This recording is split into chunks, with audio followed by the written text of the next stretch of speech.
This is Chet Holmgren, and I'm down to dunk. This is AJ Mitchell, and I'm down to dunk. This is Alex Crusoe, and I'm down to dunk. It's like baby bottle pop. Yeah. Mm-hmm. This is Adam Flagler, and I'm down to dunk. Hey, it's Isaiah Hartenstein, and I'm down to dunk. This is Cason Wallace, and I'm down to dunk. I can't spell Lucas. Hey, how do you spell Lucas? How do you spell Lucas? This is Lou Dort, and I'm down to Dort. This is Nikola Topic, and I'm down to dunk. This is Dylan Jones, and I'm down to dunk. This is Isaiah Joe, and I'm down to dunk. And there's probably like 50 to 75 Beanie Babies. Give me like your top 3 Pokemon. Brother, I can't even name. This is Jay Will, and I'm down to dunk. Sometimes the way his brain works is it leaves a lot to be desired. This is Kenrich Williams, and I'm down to dunk. Charmander. Yeah. Charmander. Or you're more of a Charmeleon guy. Charmeleon. This is Shea Gilgeous-Alexander, and I'm down to dunk. Schlecht. You know what Schlecht? it means? Yeah. That means like bad. It means bad. Yeah. Yeah, that's me. Well, it was a good interview, so it wasn't bad. J-Dub, year 3, and I'm down to dunk for the 3rd time. Thank you. Ooh, welcome to Down to Dunk. I'm your host, Andrew Schlecht. We're part of the Athletic Podcast Network. With me, as always on Wednesdays, is my good friend, Alex Speers. Alex, what's up? What's up, Andrew? Just enjoying the Thunder beating the Kings in what was honestly a very weird game. And the weirdest stat that I've seen on this was posted by Brett Dawson on Blue Sky. And he also texted to me in multiple text groups because it's a ridiculous stat. So the Kings, 105 points scored against the Thunder last night is the fewest ever scored in a game by an NBA team that made at least 23 threes. Oh, wow. So, yeah, like, they were on fire last night from 3, but they were getting nothing else.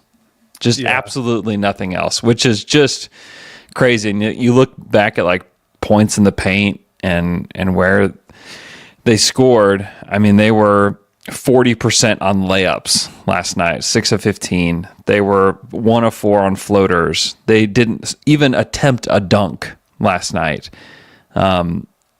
They just could not score in the paint, which is just wild. That's a great stat from Brett. Yeah, I was actually, now I'm thinking about it, because, I was using Cleaning the Glass, which takes when it was still like the second quarter and they were up by like 23 or whatever. Yeah, because they had them during non-garbage time only attempting 6 rim attempts, which is pretty wild for an entire game. And they shot 27% on their mid-range, which, the Kings are a huge mid-range team. Yeah, they I mean, we should say in the Kings' defense, having to play Bucks, Celtics, Thunder in 3 games and 4 nights. It wasn't the Celtics the night before. Yeah, I believe all the three games were at home, but still, for a team like fighting for their play-in lives, that is a brutal luck of the draw for them. And it showed. I thought in that first half, I was like, "Oh, this is what a team who just had to play the Celtics the night before looks like. This game is over." Then they have that third quarter where I think they went 10 of 13 from 3, and we've been on the losing end of a lot of those games when the opponent just goes crazy from 3. Yeah. But tonight or last night, the Thunder decided to shoot like 59% from 3, which I was like, okay, that has to be like one of their highest ever. And it's not. I mean, it's up there, but I forgot about that stretch. It was like, I want to say it was November of 2023. I closed the tab, but in like back-to-back games, they were separated by a few days, but they went to Golden State and shot 61% from 3. Or no, they shot 59.3% from 3.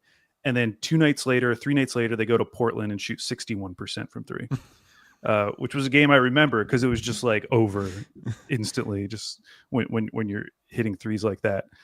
So it wasn't their best ever, but it was pretty wild. Although I will say, like, during the game, I wasn't thinking like, oh my gosh, they're having one of their best 3-point shooting games ever.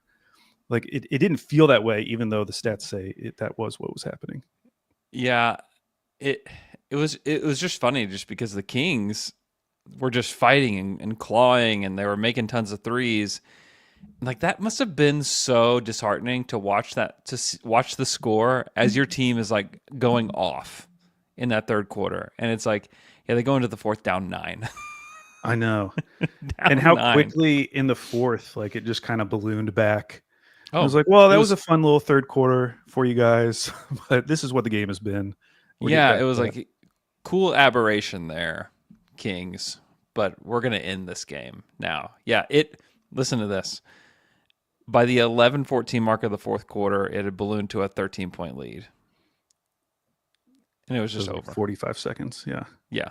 It was just over so fast. How many games this season, Al, have the Thunder shot 50% or better from 3? I was just looking at all these stats. I'm going to guess somewhere around like 7. It's 5. Which is, it's kind of wild because it did feel like they won a lot of games last year with like good shooting from the outside. Yeah, and so I have some stats on that because first Isaiah Joe had a great game. He's been having great games. Yeah, I went and looked at his split. So first 30 games of the season was shooting 34.9%, which honestly, in retrospect, like it's not crazy bad, but it wasn't good for Isaiah Joe. And then in his next 35 games, 44.2%. So he's kind of like gotten back to the Isaiah Joe we know and love. I think 4 of his last 5 games, he's hit at least 4 threes in the game. The only one was that Clippers game where he was 0 for 4. And then Caruso, first 20 games of the season, 26.2%. We were freaking out, Andrew. The last 27 games, 42.9%.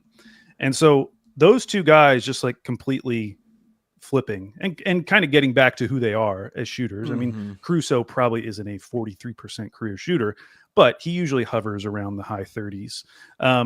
OKC in their first 40 games of the season, 35.4%. And since then, they've shot 39.5%. Wow. And it's just like, just another thing. Like if this team is going to hit threes, I mean, we were talking about this at the beginning of the season when they had all those games where they were shooting like 25% or whatever and still winning. And we were like, man, if this team just has like a normal night of shooting, not even like shooting 50%, if they're just shooting like high 30s, like they're just going to kill teams. Now, the last couple of games, they've been shooting like 50%, mid 40s or something like that. But yeah, they've just gotten back to the team they were. And if you add that into what they've become as a rebounding team, and this is kind of what I wanted to focus on. The boards, man. The boards. Like it really is getting crazy. Like they're to the point where they've kind of answered all of our questions. I mean, I think you could still have that question about, when Shea's off the bench, what are those lineups going to look like in the playoffs? I think, we're not going to know until we see it. But everything else, like their shooting has come back around. They're now a really good rebounding team. So their rebound percentage by month, okay? This is where they rank in the league. In October, they were 29th. They were the second worst team in the league. November, 27th. December, 23rd.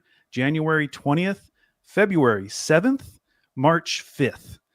So through 12 games, or it might be 13 now, in March, they are the 5th best rebounding team in terms of the percentage of rebounds they grab while on the court. And that's just like, that's so foreign to us. That is like, the last, even going back through the tanking years, that was just always part of this team's identity. Was like, yes, they're not going to rebound, but they're going to get turnovers. They're going to play really good D. They're going to prevent you from getting to the rim. Maybe they don't want to rebound. Maybe they don't want to. Maybe they just don't like it. Maybe they're zagging. Okay. Maybe they're zagging. You just have to respect it. I remember even last year, Chris Rock was at one of the Thunder games, and I asked Mark after the game. It was like they were like last question, and I always, if I'm there and there's something goofy to ask him, it's the last question. And so I was like, "Did you see Chris Rock in the crowd?" And he was like, "Who? What are you talking about?" And he was like totally thrown off by the question. And then I was like, "You didn't see Chris Rock?" It's like movie star Chris Rock, and he was like, "Oh," he's like, "No, I didn't see him." And then he looked at me and he goes, "I'm actually more worried about the rebounding." And like that was last year. It's just, it is funny how things have changed. And like the obvious reason is Chet has been back. And so we've seen these double big lineups. Yeah. But I do want to point out, like, this team's philosophy has changed so dramatically, because just look at the Chet J. Will minutes, which we saw a decent number last night. I think I tried to go back and count it up because the stats hadn't updated. I think they played around 6 minutes together last night. But last year, Chet played all 82. J. Will played 69 games. So there were 69 games where Chet and J. Will were available to play. They only played on the court together in 27 of those games, and they had 92 total minutes on the court together, roughly 3.5 minutes per game. This season, they've only played in 8 games. They already have 50 minutes together on the court. Like, this team has been so much more willing to go to double big, even outside of the Chet Hartenstein lineup. And I think that's so interesting, because that's 5 minutes and 54 seconds last night, by the way. Oh, I was very close. Very close to adding it. Because I was doing it all in my head, Andrew. I wasn't writing anything down. I was just scrolling through the play-by-play. What did you say? What was the number you said? I think I said 6 minutes. Well, yeah, you're right. You're correct. There we go. Yeah, I just, it's really interesting. And part of that is J. Will's been a lot better. Like, he's been really good over this recent stretch. Like, why not try them out together? You know, I'm sure part of the reason they didn't want to try them out together is they just didn't probably trust J. Will as much as they seem to be trusting him now. I mean, the fact that they are throwing those guys out together when they were just like so averse to even trying it last year, you know, we really didn't see it in the regular season. And then we saw a little bit, I think, in the playoffs. But yeah, they've just been so much more committed to being bigger. And the result of it is, they're the 5th best rebounding team over this most recent stretch. And I did look, like, it's mostly defensive rebounding. Like, in the month of March, they've been the 3rd best, defensive rebounding team. Their offensive rebounding has kind of gone like up and down, depending on the month, but they're becoming like a really elite defensive rebounding team, which is awesome, because Thunder fans can remember how many of those plays where like the team just gets like 3 offensive rebounds in a row in the playoffs, and it just kills you. You're just like, can we just grab a effing rebound? And so now it feels like this team is like so much better set up to prevent those types of plays, because those are killer plays. I mean, those are backbreakers when a team just keeps getting them, and then they get a score after, 3 misses or whatever. Well, it's funny because they just played the Sacramento Kings, and like 2 players that were big problems for the Thunder in recent history are Domantas Sabonis and Jonas Valanciunas. They outplayed. They played Jonas just off the court. He played 8 minutes. Chet just did not allow him to do anything at the rim. He was 0-4 from the field. And then Sabonis, I mean, they couldn't score in the paint. I think the Thunder have the best paint defense in the NBA, and they just did not allow Sabonis to score in the paint. He was taking all kinds of jumpers last night. He was 3 of 12 from the field, 0-4 from 3. And they were just like, any mid-range jumper that you'd like, we'll allow it. Any three-point shot, we'll allow it. It feels like he has somehow regressed as a three-point shooter. And just a shooter in general. Like, the shot is just so flat. Somehow I feel like he's hitting like the underside of the rim when he's shooting it. That'd be cool. It's just it's pretty cool if you're into that, but not super cool if you're a Kings fan, because it's wild what the Thunder defense can do to teams. I mean, we're at the point of the season where like this team, as I mentioned, has kind of like shown us everything we would want to see going into the playoffs. Even now with this rebounding, it's like, okay, well, that's another thing they've checked off. So it's hard to like learn a lot from these games where they're just like, the other team is so clearly outmatched. But one thing I was thinking about, which you kind of mentioned, was like, this used to be a really bad matchup for the Thunder. I went back.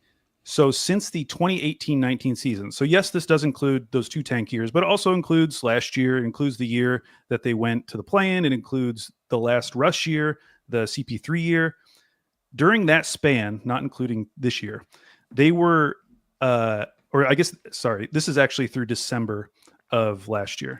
They were 4-15 against the Kings in their last 19 matchups. Like, all those games I can remember were just, especially when you played in Sacramento, it just felt like it was going to be a weird game and Sacramento was going to beat you. And a lot of it was Sabonis. Like, we just didn't have a really good answer for him. And now going back to last December. They've won 5 straight against the Kings, and they absolutely killed them this season, like even more than last season, like plus 55 across these 3 games so far.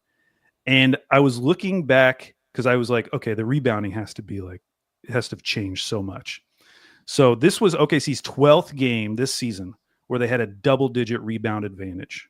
So at least plus 10. And they've been 12-0 in those games, undefeated in those games. 3 of those 12 were against the Kings. Like, it is just completely flipped. Like, they are dominating the Kings on the boards now in every single game they play them, which was just never the case before. And in fact, I just looked at the last 3 seasons before this season. So they played Sacramento 11 times. They out-rebounded them once in those 11 games. Wow. And they were out-rebounded by double digits in 5 of the 11 games. Like, the whole makeup of this matchup. I mean, we've talked about, like, I think when OKC got Hartenstein, people were thinking about the Lakers matchup a lot. Yeah. Or maybe like the Denver matchup. But I really do think the matchup that has changed most dramatically is this Kings matchup. And it doesn't matter as much in the grand scheme of things because, the Kings aren't like a real contender. But it is complete. I mean, this team used to just bully OKC. Just give them fits, man. Consistently beat them over and over again. And now it's one of those matchups where, like, why would you worry about the Kings ever? And thinking about them as a first round matchup, I mean, it easily could be a sweep. I mean, they could have a shooting game like that where OKC doesn't shoot 59% from 3. But you look at the matchups of just like the starting unit. The fact that you had last night Kenrich and Dort to go against Levine and DeRozan. You put Shea on Keon Ellis, Hartenstein on Sabonis. Really, the only weakness, just because he pulls him away from the basket, was Keegan Murray with Chet. Yeah. And Keegan Murray was the best player on the court last night for the Kings. But man, they perfectly match up with them otherwise now. Yeah. There's just like no advantage for the Kings. And Keegan, as much as I love him, as much as I love the Keegan Murray chant, it's great. The most threes he'd made in a game prior to last night was 5 this season. So maybe he just needed to play the Thunder. Maybe he's auditioning to be a Thunder killer in the future. I guess. Maybe with another team. Yeah, he's joining the PJ Washington club. The Kings may miss the play-in. Right now they're tied with Phoenix. So they could miss the whole thing, honestly. They would have to get jumped by the Mavs, who are only a half game back. And Anthony Davis is back. AD's back. I'm just saying, hey, the final game of the season for the Kings is against Phoenix, which could determine something there. Because Phoenix is playing a lot better. Like, finally, they've started to play better. But their schedule is still brutal. Like, I would probably favor the Kings just because, I mean, listen to this schedule for Phoenix. Boston, Minnesota, Houston, Milwaukee, Boston, New York, Golden State, Oklahoma City, San Antonio, Sacramento. Like, that is about as bad as it gets. You have to play Boston twice. You have to play OKC. Now, Milwaukee might be a little bit easier without Dame, and Giannis is dealing with some kind of foot issue as well. But, like, every team they're playing is good, though. I would favor them against San Antonio and then maybe Milwaukee with the shorthanded Milwaukee team, but I don't know. That's about as rough as it gets. I would still predict that they will miss and that Sacramento will stay in, but Sacramento's schedule isn't easy either. And what do you think about the Mavs? You think the Mavs have a shot, Andrew? How mad? Could you? I feel like the Mavericks are doing whatever they can to make their fans upset because now it's like, okay, we accept our fate. Kyrie's out. Let's just get a better draft pick, okay? Let's just do what's best for the team. And they're like, but what if we got to the play-in instead? And then what if we tried to get into the playoffs instead and got swept? Made our draft pick worse to just like rub it in our fans' faces. I mean, that would be wild. I mean, it would not be insane to me if they made the play-in and then got out of the play-in. Like, that would not be insane. I could see them winning the 9-10 game, but I just could not imagine them beating whoever it's going to be, Clippers, Golden State, Timberwolves. It's just one game on the though. road. It's just one game though. I know, but they're not good. It's just one They're game. not good. They looked okay with Anthony Davis. Their high scorer Najee Marshall last night, 38 points. I know. I'm just saying, if Najee goes for 38 again. Okay. I will agree. If he goes for 38 every game for the rest of the season, I will admit that. One other thing from last night is the Thunder are starting to find something with the double big lineup with Shea off the court. In 11 minutes and 14 seconds, it was Chet and Ihart out there with Caruso and Isaiah Joe, and then they kind of had sprinkled in Dort, Dylan Jones, Kenrich Williams. In those 11 minutes and 14 seconds, what would you guess the plus minus is? So this is just points, just like how many did they score more, not net rating. Yeah. Points. I'll say plus 20. It's not that good, but it's still good. I wasn't Plus even 15. finished. I was about to say a higher number. I was deciding what number. I know. I had to stop you. I had to stop you before you made my number seem even more unimpressive. Plus 15. Okay, that's good. They're plus 15 in lineups where they, even with J-Dub, like they couldn't figure it out. Yeah. Throughout the season. You go look at J-Dub's plus minus. It's one of the worst in the NBA. And it's just because they could not figure out lineups without Shea on the court. And they staggered those guys. And so now, like, I just have to wonder when Dub comes back, which he was listed as questionable yesterday. I assume he'll be back relatively soon. If not this next game, maybe the one after. But you just have to wonder, like, okay, maybe the formula is to play the double bigs together. And then, like, you run, like, small ball units that have J-Dub and Kenrich, or even J. Will, as he's become suddenly, like, an amazing player. Like, I think you just have a lot of options now where you can keep J-Dub and Shea on the court together and play that two-man game a little bit. And then your second, or the units without Shea, can become, like, these double big lineups. Because, I mean, 11 minutes, like, that is, like, basically what you need in the playoffs. You know, with Shea off the court. And it's probably even less than that. And if your survival is those two out there with Caruso and Isaiah Joe and Dort or whoever, I mean, it's working. Like they're finding ways for those double bigs to run the offense. And it's like they have the big to big passing. A lot of stuff runs through Hartenstein. He had 3 assists in those 11 minutes. Caruso had 3 assists. Like running the offense through those two has been working. And so, you know, as we kind of get down to the wire here with only 10 games left, you know, they're starting to figure out some things that work, which is kind of cool.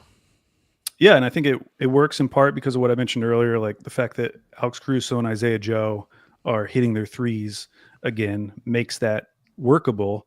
Because otherwise, like, yeah, it could be a great defensive lineup, but it would still be the thing of like, how are they possibly going to score? But yeah, Caruso's playmaking last night. I mean, I think he ended up with 6 assists total in the game. You mentioned 3 in those lineups. He's been getting better and better offensively. And I feel like they're putting more and more responsibility in his hands. And probably part of that is just J-Dub being out. And definitely. Who's the next best playmaker? It probably is Alex Caruso.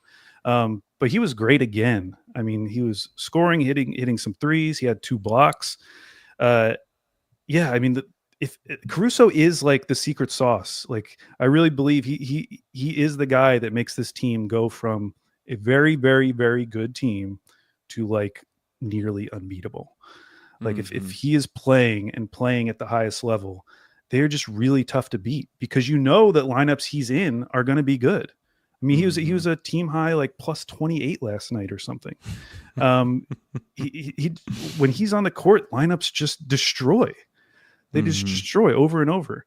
So yeah, it will be interesting to see how they reintegrate J-Dub, if they still stagger them or if they give some of these kind of weirdo lineups a shot. Yeah. Because with the double big, like those guys have been really good offensively together. I mean, I love the way you mentioned their passing. Like there were multiple points last night where one of the bigs gets the ball and you can tell he's immediately looking to see where the other big is to see if he can pass it to him. I mean, they get so many opportunities where one of the bigs is like it's usually Chet, like cutting to the rim, and you get either like wide open dunk attempts or like lightly contested. And shout out to Chet. He had a couple rim attempts last night where watching it live, it was unclear how he got the ball over the rim so quickly. I know exactly what you're talking about. Yeah. Yeah. It's almost like a magic trick. I know. I actually thought he had gone underneath the basket, like put it up underneath the basket instead of going over the top. I was like, how did that get in? But he is so good around the rim. Yeah, he is. So yeah, I don't think there's anything left to answer, which is why, like, looking at this final stretch, I mean, we didn't mention them, but they tied the franchise record for wins. 60-12. They are 60 and 12, which just doesn't make sense. They're obviously the fastest to do it for this franchise. I think looking at this final stretch, like, I would love if they started committing more to resting, because I just don't.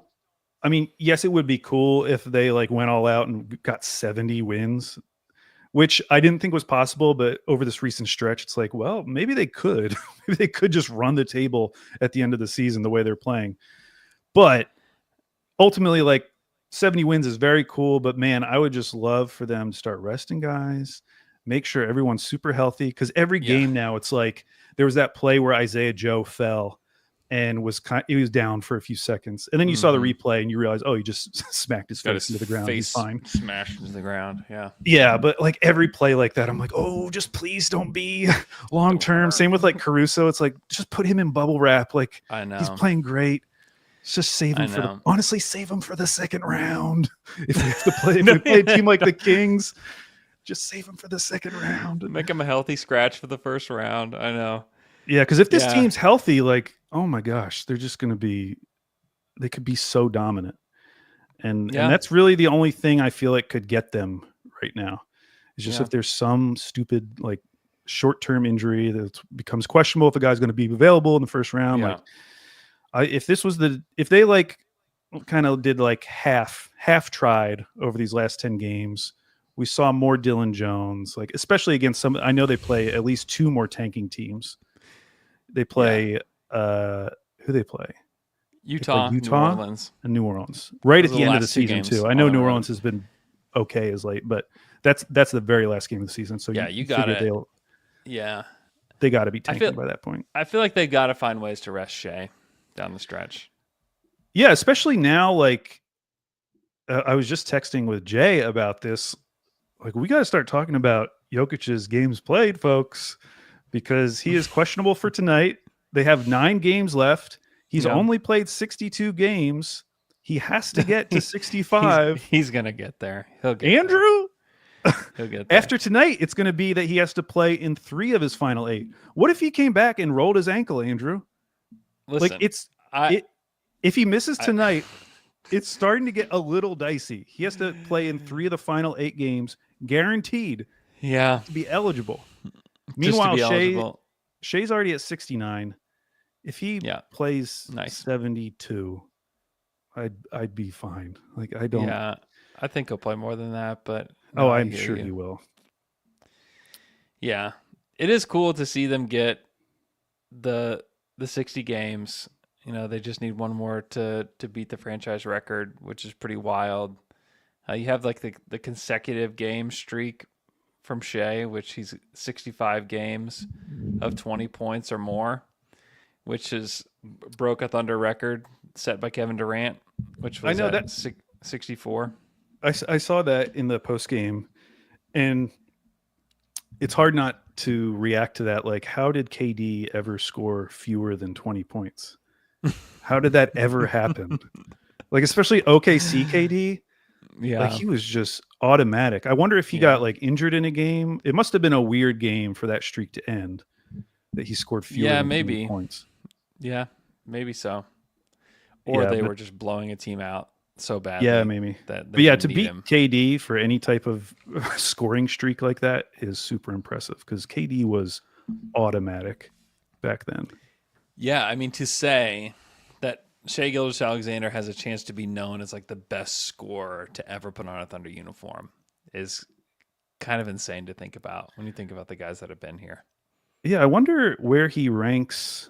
Now, this is kind of annoying because Basketball Reference still includes Sonics. Seattle.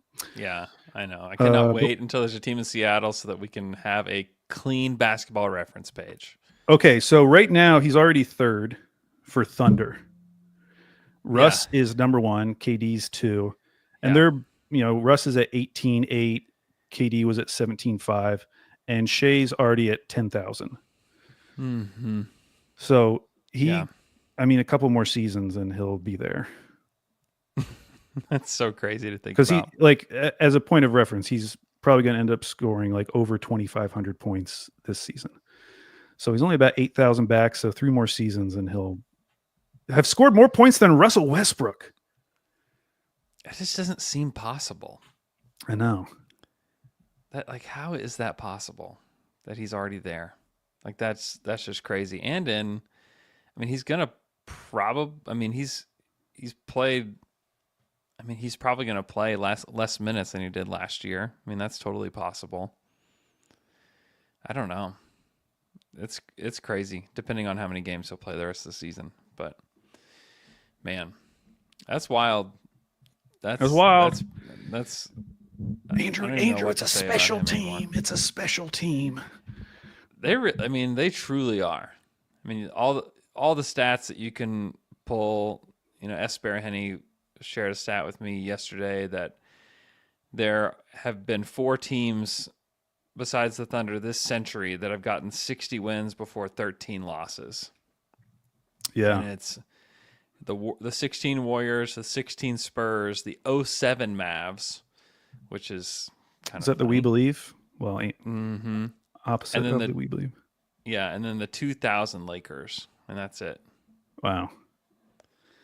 Yeah, we should mention that great stat they showed on the broadcast last night, which was if you take out all of Shea's scoring in fourth quarters over the course of the season, he would still be number 2 in the league for scoring behind Anthony Edwards.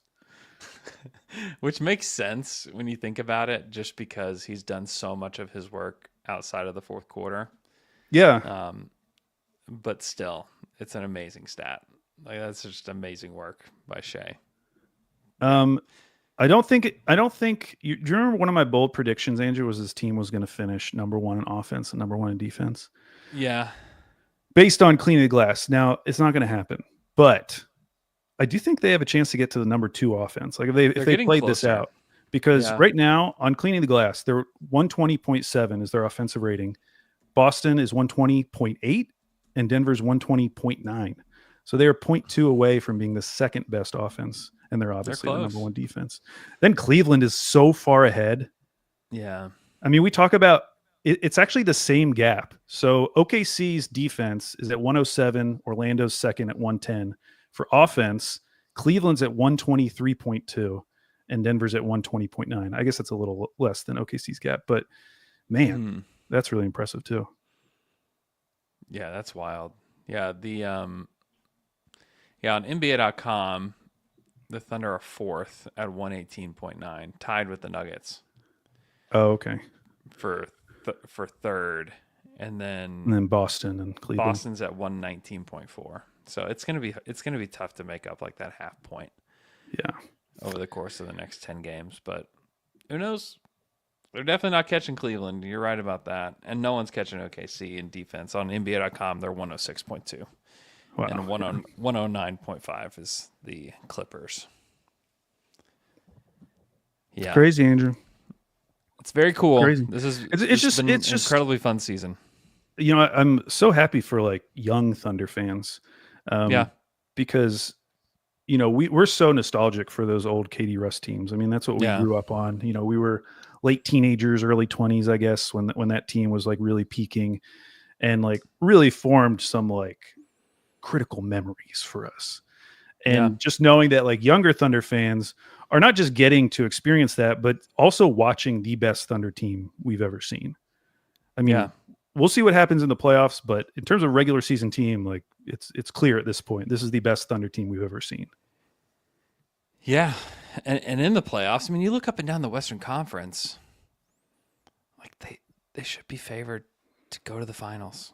Like they should just absolutely be favored. I know they are when you look at like betting odds and everything else, but when you look up and down the West, like a lot of these teams have a lot of problems. Like no one believes Houston is going to do anything in the postseason. A lot of people don't even think they can get past round one. Right. Yeah. You know, whether it's the Lakers that get there or the Warriors or whoever, they're all trying.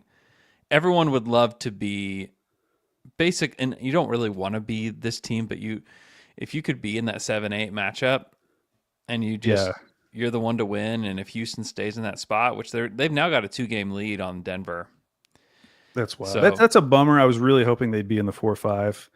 And I will say they have a really tough stretch at the very end of the season because they do get Utah, Phoenix, Lakers, Utah, which is, like at worst go 2-2. But then they close with Thunder, Warriors, Clippers, Lakers, Denver. So yeah. We'll Teams see. that 2-game are lead vying is pretty for good, spots. Though. Yeah. Yeah, they're going to have to win some of those games in order to stay there. Like they're just going to have to win 1 or 2 of those to stay in. But yeah, I'll be interested to see if they would be favored against any of those teams, like Wolves, Clippers, Warriors, Lakers. And maybe I shouldn't even include the Lakers because they have like a 2.5 game lead on the Warriors now. But yeah, I feel like I was stressing out a lot more about like seeding a few weeks ago. And now that this team is playing the way they are, I almost just don't care. Like I'm sure there are tougher matchups for OKC. Like I would love to not face the Wolves in the first round. I would love to not see them. Just don't want to see them. Don't want to think about Chris Finch. Oh, it's just I find that to be a very annoying matchup. Oh. Just from like with Ant and with Chris Finch, and I feel like there's bad blood between the fan bases, and I never enjoy those games. They're always so ugly. Like they're very good at making the Thunder look ugly. They're very good at that. Mm-hmm. And I just don't want to watch it. I don't want to play that team. Outside of them though, like whatever, like I'd be even the Clippers, which I do think the Clippers are much scarier than they were a month ago. I mean, having someone like Bogdanovich and Kawhi is starting to look more like Kawhi. Like that's a decently scary matchup. I still just don't think they have enough offense to beat OKC consistently over a 7-game series, but it would be a good test. But yeah, I'm just like not as worried. Like focusing on the 4-5, I really was hoping that it would be like Rockets Grizzlies in the 4-5. Oh, that would be present a cakewalk for the Thunder, honestly. Yeah, but now, like, would it blow your mind if the Grizzlies beat the Lakers in round 1? And I know I've been like down on the Grizzlies this whole year, but after seeing how the Lakers have played more recently, like, would it really be that surprising if the Grizzlies, who have been good this entire season, beat the Lakers? I don't think it's like. Yeah, what's Triple J's status? Like that's the thing that. What's his status? He's got to be coming back, Andrew. Yeah. Oops, I accidentally clicked on his dad. He will not be. He's out for the season. He's 57 years old. Yeah. Let's see. He's day-to-day with a face, it says here. Okay. All right. That doesn't sound too bad. Okay. Well, if he's day-to-day, then I feel okay. Yeah, I mean, that would not surprise me. They don't have any rim protection. It's funny, the Grizzlies actually drive more than any team in the league. Oh, really? And like that is the thing that I think you have to do if you play the Lakers is just drive to the hoop as much as possible. And like they do have the size, like Brandon Clark being out is a really big deal for them. He had been playing really well. And so now it's on like Zach Edey, Jay Huff, small ball with Santi. What are you going to do? Right. But if you did get a healthy-ish Grizzlies team, it would not be shocking if they beat the Lakers. I think ESPN and anybody that hadn't been watching the league would be really shocked, but they also need Ja to be Ja. Yeah. And he hasn't played since the middle of March. And yeah, that's a big problem. That's a really big problem. He is listed as day-to-day with a hamstring injury. So maybe if they get him back healthy, like that would be interesting. I don't think that they stand much of a chance against the Thunder. I don't think the Lakers do either. The names are scary for everybody. I get that. LeBron James, Luka Doncic, I get it. But I think the Thunder are another one of those teams that plays fast. They move the ball well. I think they would beat. Yeah, I mean, I think pretty handily. This recent stretch has shown us that, at the very least, what we saw from the Lakers right when Luka got there, that was probably exaggerated. That was a very good stretch for them, but that is not the team. They're probably somewhere between that team and the team that gave up 146 points to the Bulls with a completely healthy starting lineup. Like LeBron played in that game, Luka played in that game, Austin Reeves played in that game, and they gave up 146 and almost a quadruple double to Josh Giddey. Yeah. Josh Giddey's return on Monday, by the way. Is that his first time back? First time back. I mean, they only Wow. play him twice. They played him like way early in the season, and now they get him. I mean, the Bulls have been, I don't know how much Chicago Bulls basketball you've been watching, but they've been outrageously fun lately. Honestly, too much, because I watched that Lakers game. I watched the Nuggets game. Yeah. Yeah, they've been very good.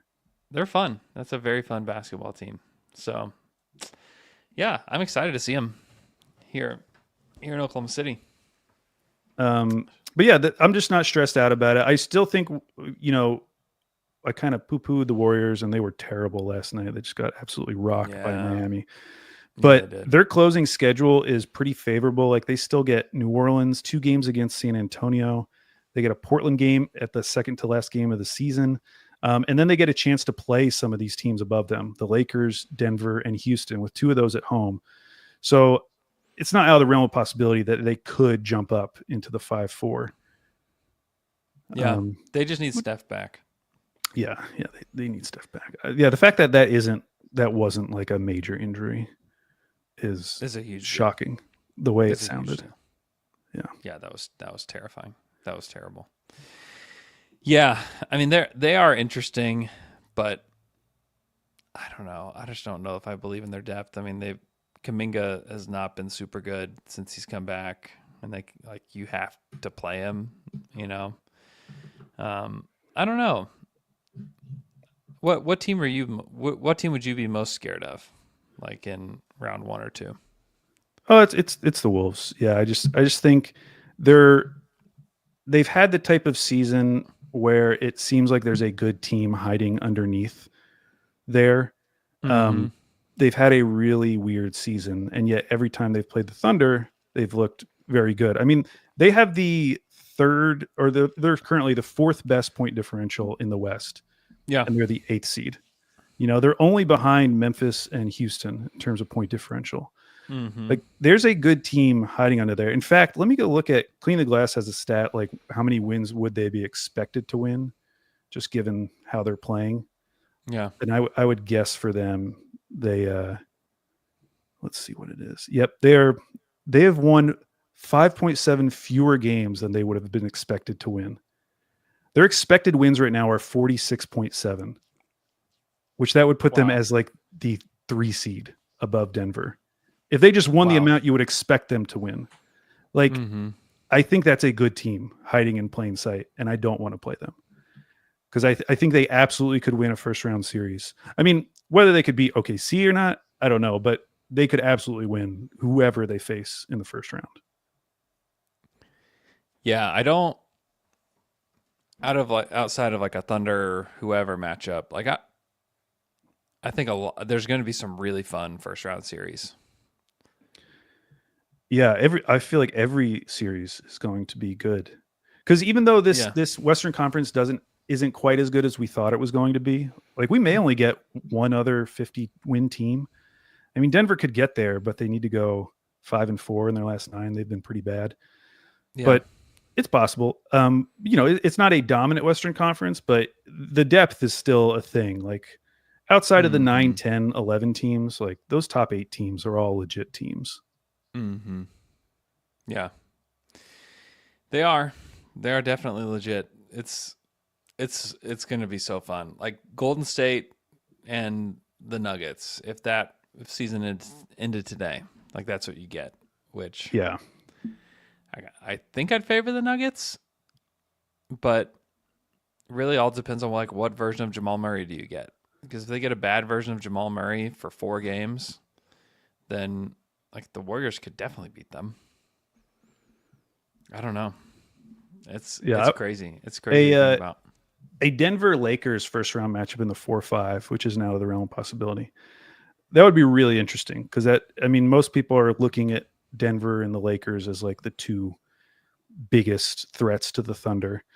And so on the one hand, you would have to play one of those in the second round, but you'd also get rid of one of them that you wouldn't have to play in the conference finals. So, and Denver's just had their number in the past, and yeah, it'd be fun to see. I still think Minnesota.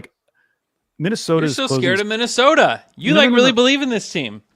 I do. Well, just yeah. I mean, of the teams that they could possibly face in the first round, I don't think that there's anyone close to them. But here's what I was going to say. I think the good news, they have 4 guaranteed wins remaining on their schedule: Brooklyn, Philly, Brooklyn, Utah. So I think they're definitely going to lose those games. It's still possible that they could get up into the top 6 or at least get to the 7 where they could have a home game for that play-in game. And hopefully they would win that. Wow. Man, it's exciting. 10 more games, and then the Thunder just get a week off for the play-in tournament. And I was thinking, Andrew, I haven't brought this up to you, but we should do, I was thinking about doing Deborah Bucket's Trivia Hour during that week when we're just chilling. I mean, obviously there will be playing games, but... You name the day and time. I'm there. Because we might have a new competitor, a new addition. Rye guy? Rye guy. Yeah. Yeah, I think it would be great. I think that would be amazing. Okay, before we go, what's your final prediction for the score? Or for the record, for the Thunder? I think 10 games left. 10 games left. It's 67 or 68. 67 or 68. If I want to be optimistic, sure, let's go 68. Yeah, that's what I was going to say, 68. So that's dropping 2 games. Maybe they drop one of the Lakers games. Sure. But also, like with those Lakers game, like why would you even play them straight up? Like, what's the benefit? I wouldn't. I would show them the Dylan Jones show and say, "Have fun. You're not going to learn anything about playing us with your new lineup." I would sign Poku to a 10-day. I would do that regardless. How Dylan Jones was permanent sub. Poku would be permanent 10-day for me. Permanent 10-day. Rolling that over. Yeah, I mean, they've got Memphis, Indiana. Indiana's like a sneaky matchup. Like, Indiana's good. Indiana's been playing really good ball lately. Well, that's one that they could drop. Yeah, they have 2 wins against the Wolves over the last week. Yeah. Chicago in the Josh Giddey homecoming. They got Detroit on national television. All 4 of those you just mentioned at home. Yeah, all 4 at home.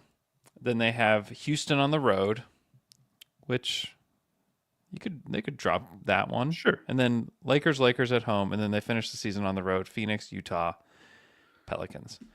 So yeah, I think 68, which would be outrageous. It's been a while since there's been a team that's won that many basketball games in the NBA. Yeah, I mean, I remember that Rockets season. One of the James Harden season, they won 65.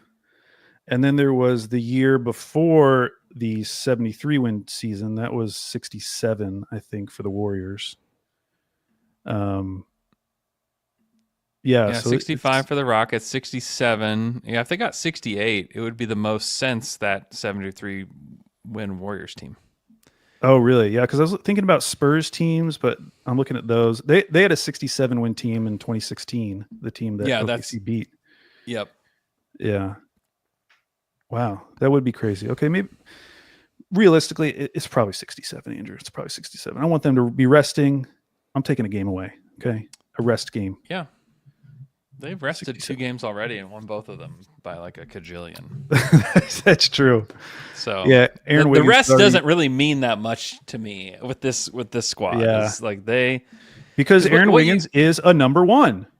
He's the number 1 guy. We have him locked up. He would be the number 1 on 29 other teams. We locked him up in a Scottie Pippen type contract, and when the documentary comes out 30 years from now, we're going to have the airing of grievances from Wiggins as he emerges as the Thunder's 3rd scorer. That's funny. I actually thought you were talking about Scottie Pippen Jr., who is also on like a super cheap contract. No, both Scottie Pippens have just been screwed. They have. Yeah, Scottie Pippen Jr. is paid $2.8 million in the 27-28 season. That's 3 seasons from now. That's crazy. He's playing like 20 minutes a game for them. He's good. He's a good player. Wow. That's wild. Okay. Fry Pod Friday. We'll be recapping the Memphis game, which I will be at. I'll try to remember to take stickers with me. So if you see me hobbling around the arena, you can ask me for a sticker and I'll throw one to you. Are you still on crutches? Or are you in a boot? How do you get around? I'm not on crutches currently. I am just wearing this big fat brace on my leg. And yeah. Do you ever get the scooters when you go to the grocery store? I've done that one time, but I did it like right after I got hurt. Oh, okay. They're so slow. Are they? Have you ever ridden one? Yeah, no. They're so slow. Okay. So slow. Yeah. It's not as fun as I think in my head. No, I'd be like walking. I'd be like riding next to like this like old lady, and I looked over at her and she's walking faster than me, and I'm like trying to race her, but yeah, it's not good. I guess it makes sense because if those things could go fast, you could get yourself in some trouble. It'd be dangerous. You could get yourself in some trouble. But yeah, I'll be hobbling around the arena tomorrow. I'm trying to think if there's anything else. I don't think so. We actually have a couple new sponsors that will be part of the Down to Dunk Nation next week. Really? That I'm excited to unveil. So, like local sponsors? Yeah. Yep. Oh wow. How long has it been since we've had a local sponsor? Uh-oh, I just lost you. What? Hello? I just completely lost you. I don't know what happened. Can you guys still hear me? Can you still hear Alex? I don't know. But we'll continue to do podcasts. Maybe you can hear us both, and this is just a me problem. I hope everybody's doing great. We'll talk to you guys again on Friday. They could hear it all.